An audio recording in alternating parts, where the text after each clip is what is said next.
नमस्कार मित्रांनो, तुम्ही कधी असा क्षण अनुभवला आहे का जेव्हा आजूबाजूला अनेक माणसं असतात पण तरीही मनाच्या आत एक खोल एकटेपणाची भावना असते?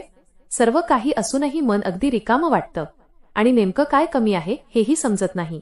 पण खरं सांगायचं तर हे एकटेपण तुमची कमजोरी नाही, उलट ती स्वतःला ओळखण्याची सुरुवात असू शकते. प्राचीन आध्यात्मिक ज्ञान आपल्याला सांगतं की जो माणूस स्वतःसोबत आनंदाने राहायला शिकतो त्याला जगातील कोणतीही परिस्थिती सहज हरवू शकत नाही. कारण त्याची ताकद बाहेरच्या लोकांमध्ये नसते, तर ती त्याच्या अंतरंगात असते. आपण अनेकदा असं मानतो की आपलं सुख दुसऱ्या व्यक्तीवर अवलंबून आहे. कोणीतरी आपल्यावर प्रेम करावं, आपली काळजी घ्यावी, आपल्याला समजून घ्यावं, तेव्हाच आपण आनंदी राहू शकतो असं आपल्याला वाटतं. पण जेव्हा आपलं सुख दुसऱ्यांच्या हातात जातं तेव्हा आपली मनाची शांतीही त्यांच्याच हातात निघून जाते. त्यामुळे आपण सतत एका भीतीत जगू लागतो. कोणी आपल्याला सोडून जाईल का? कोणी आपल्याकडे दुर्लक्ष करेल का? आपलं महत्त्व कमी होईल का? आणि अशा अनेक भीतींमुळे आपण स्वतःलाच विसरायला लागतो आणि स्वतःच्या मनाविरुद्ध जगू लागतो. पण जीवनाचं एक गहन सत्य असं आहे की ज्या क्षणी तुम्ही स्वतःच्या अंतरंगाशी मैत्री करता, अगदी त्याच क्षणापासून तुमचं आयुष्य बदलायला सुरुवात होते.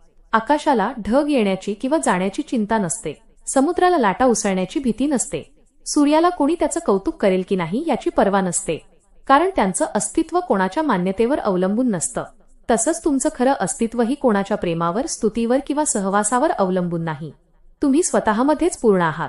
समस्या बाहेरच्या जगात नाही, समस्या आपल्या मनात आहे. मन सतत तुलना करत राहतं, अपेक्षा ठेवत राहतं आणि जेव्हा त्या अपेक्षा पूर्ण होत नाहीत तेव्हा ते दुःखी होतं.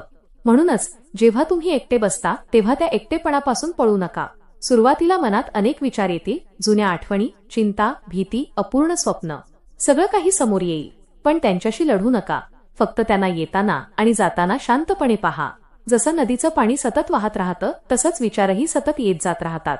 पण आपण नदी नसतो, आपण तिच्या किनाऱ्यावर उभे असलेले साक्षीदार असतो.